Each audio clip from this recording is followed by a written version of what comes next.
What is going on, everybody? It is Dylan with DFS, bringing you a brand new video. Today's video going over Week 5's Monday Night Showdown between the Saints and Chiefs. Before we get started, I wasn't able to post this last week, but I will post it this week just to show people I am not just, showing that I win all the time and just showing winning lineups. I lose, right? It happens, and you hope you're just consistent with your plays. To make sure it doesn't, continuously lose you money. I ended up losing, right? I don't have the massive double up. I just can't find it in my entries, but did the other 25 single entry double up where I missed by 14 points, right? And obviously I bought in on the San Fran players that did not pay off. I thought I did a really good job hitting my values in Tucker Kraft, Josh Downs, and Tyrone Tracy. I think I did really solid there. Jordan Love, Jaden Reed didn't have, bad games, just not great DFS games that we want out of them.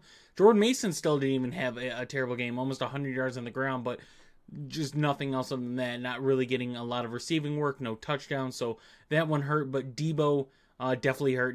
I don't think he got used after the few minutes into the second quarter. I don't think he was used at all the rest of the game. And then Ken Walker did his thing. He just got a lot of receiving work, but no touchdown out of him either. So, yeah, slightly miscashed, 14 points. This is just one of the weeks where my payups just did not pay off. Last week I had the same thing with Arizona, with Kyler and Marvin Harrison not paying off. This week it's kind of the Packers who, yeah, I got 24 from Kraft. Reed had an okay game, and Love had an okay game. But when you consider what Joe Burrow, Lamar, Trevor Lawrence, Joe Flacco, and those players in there, like the Brian Thomas, you can say Diggs, Nico Collins, Jamar Chase, T. Higgins, Zay Flowers, those guys, they definitely paid off, and not having a lot of exposure in those games definitely hurt with the way the afternoon games hit. So just showing you guys that I don't just post, or share my winning lineups every week and just fake that. No, I lose too, right? I don't always win.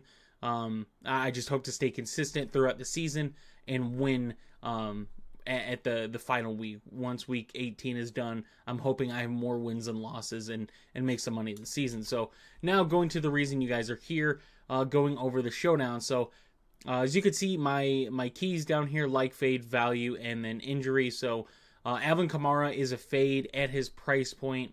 He is the most expensive player on the slate. He has the highest ceiling on the slate, but it's been really tough for Alvin Kamara on the ground. I do like his receiving work in this one, but going against a Chris Jones-led defensive line, Kansas City has played pretty damn good against running backs this season.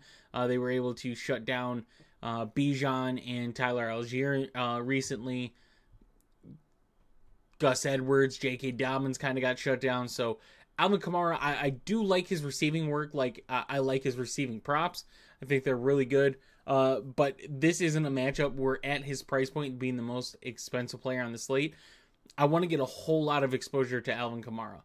I think, looking at it, this could be a very defensive game. Now, when you look at the numbers and stats, both teams are top 12 in offensive yards per drive, defensive yards allowed per drive. So it's very tough to kind of grasp how this game is going to go. But I look at the offensive line for New Orleans, kind of banged up, whether they're down 2 starters or 3 possibly. It's as a whole, the offensive line is banged up, and it's the interior, which is very bad when you're going to have someone like Chris Jones. That's his area of attack. So I am really concerned about that aspect for the Saints. Patrick Mahomes, he's in the middle for me. I don't necessarily love him on the slate, but I don't hate him, right? I said the same thing about Kirk Cousins when Kirk Cousins blew up. I didn't like Kirk Cousins in that matchup, and what did he do? He got 38 DraftKings points, which was, guess what? It was more than his last 3 games combined. That's what he got. Patrick Mahomes has yet to get 20 plus DK points this season. Could it happen? Sure. Do I want to take the risk with Rashee Rice and Hollywood Brown out for Kansas City? I don't know, right?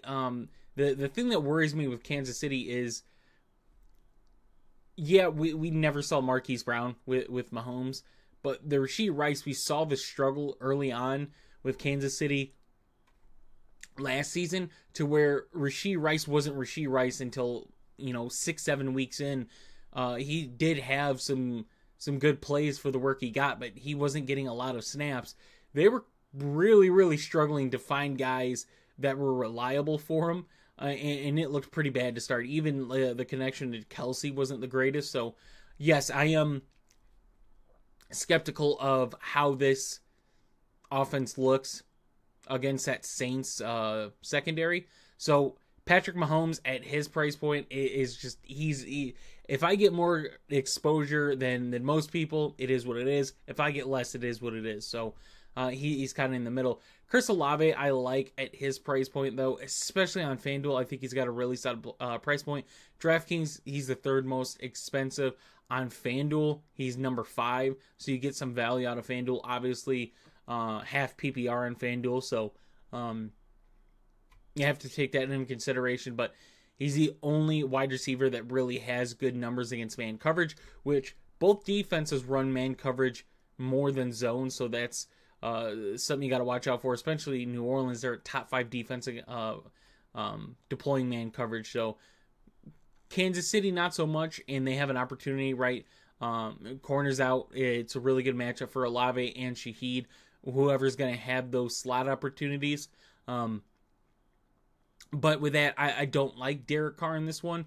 He's had some good fantasy weeks this season, but as a whole, the ceiling is never there, right? Like, is he a good flex spot? Yeah.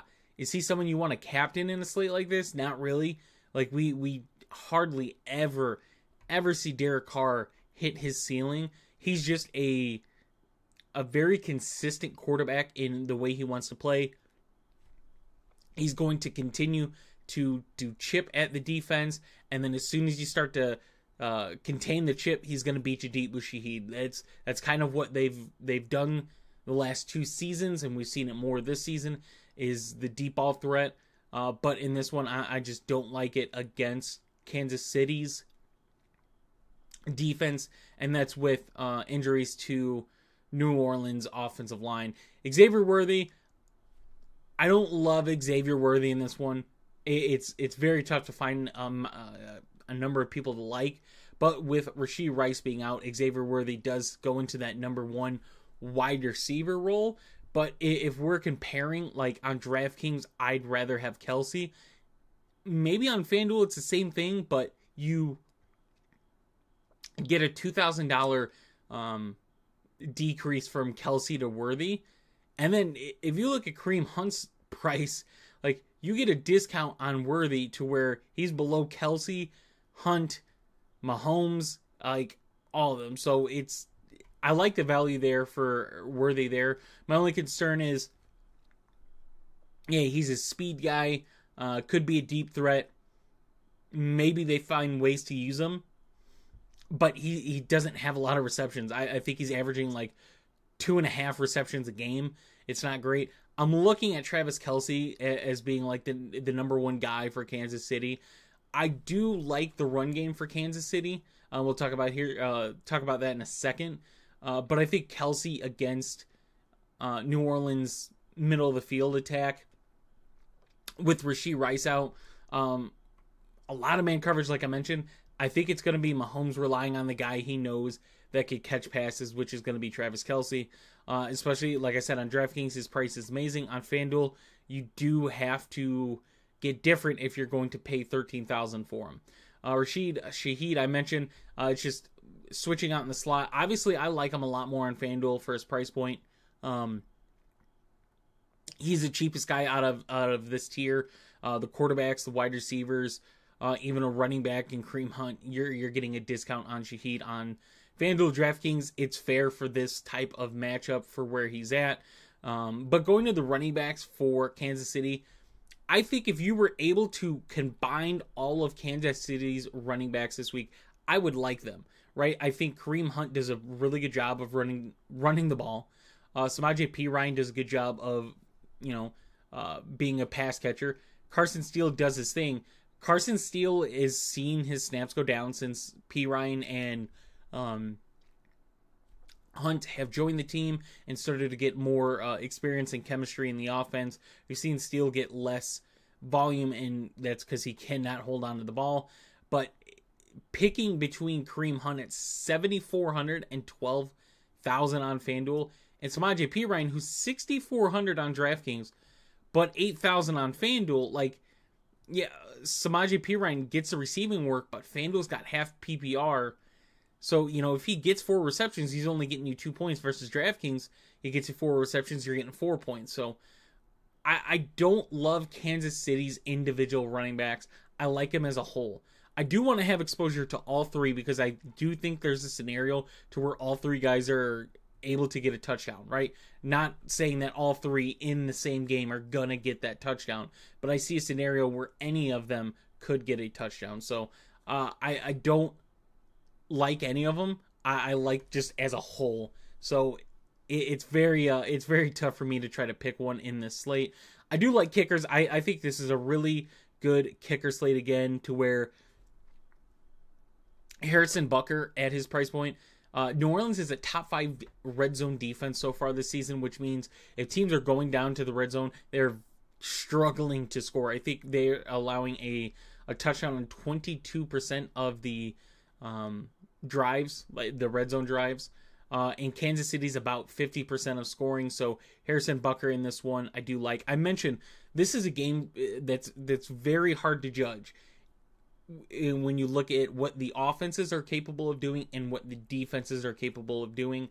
This is a big game for both teams, more New Orleans and Kansas City. Kansas City just looking to stack up another win here. New Orleans looking to stay at, competing for that number 1 spot in their division. So I easily see a scenario to where both teams just try to play clock management very well and make it harder for the other offense to just drive down the field. And then on the contrary, I could see where if one offense clicks early, we're having a back and forth game to where they're trying to keep up with one another. But I think the kickers in this one will get the most benefit, and you're seeing 2 very reliable kickers. On FanDuel, it's the same price, DraftKings, $400 more for Butker, but I do prefer Butker in this one. The defenses, right? The Saints defense, you could say their interior defensive line isn't greatest, but they force a lot of turnovers. They force a lot of risky throws. And Patrick Mahomes, as of lately, has been throwing picks. If you would add up all the interceptions that got called back because of penalties, he'd have quite a bit. But he's just slipping away with like 1 a game. On the contrary, I mentioned New Orleans offensive line banged up. Chiefs still have a very good defense. So yes, I want to have a good amount of exposure in the defenses more than I regularly do. Now we start to hit the values. On DraftKings, I have Justin Watson just because of 3,400. Now, normally I don't have somebody over 3K as a value, but looking at some of the names in this one, he's there. FanDuel, he's just too expensive. Like, I don't want Justin Watson over kickers. I don't want Justin Watson over Samaje Perine. I think he's just way too expensive for some reason on FanDuel, so I'm not going to touch him there. Juju Smith is a value for me. I think, yes, Xavier Worthy has sort of proven himself in the offense. We don't know what that role will look like, a couple of years down the road, or where that ceiling potential is. But if it's a tough game, right, and Kansas City is struggling, there's 2 guys that have been in this offense. Juju Smith, where he had success, right? Wasn't the greatest thing, but had success in the offense, and Travis Kelce. When New Orleans runs man coverage, he's going to go to his reliable guys, which is first probably going to be Kelsey, and then second Juju. They're going to find ways to get Xavier Worthy the ball, whether that be quick passes, a deep ball because they're running cover 0 or cover 1, or they're going to have him do an end around run. They're going to find ways to use Worthy's speed, but as far as passing the ball down the field, like Juju, I don't expect a big game out of Juju, right? But if he gets 4 or 5 receptions for, let's say 30 yards, right? 5 for 30 gets you 8 points. It's not the greatest, but on a slate like this, it might benefit if you're trying to pay up for a few of these guys up there. Noah Gray is just notorious for getting on the field, getting some targets, and having some touchdown opportunities there. And then lastly, Juwan Johnson. You can mention Foster Moreau, but I'm going to say Juwan Johnson is probably going to be the guy to where, with no Taysom Hill, he's going to get more. And we saw it, more snaps out of the tight end position and used as a tight end. So at his price point on both sides, I like it. You can mention Foster Moreau also. I don't have a problem with that if you wanted to mention him. He's cheaper on both sides. It's looking at kind of the numbers of the snaps in target route share, I would just prefer Johnson. Sky Moore, Mecole Hardman for the Kansas City side are some values, right? Mecole Hardman's been in the system as well. Got the Super Bowl winning catch. So maybe we get some reliability out of him for his price point. I don't mind. Kendre Miller, watch the injury status of him. I don't know if he's going to play or not. But even if he does, it seems like they don't want to use Kendre Miller. Jamal Williams would be the next guy in line to get any opportunities.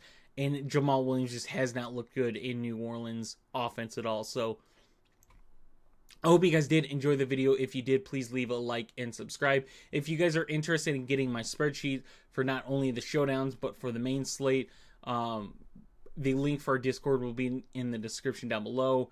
And I will see you guys in the next one.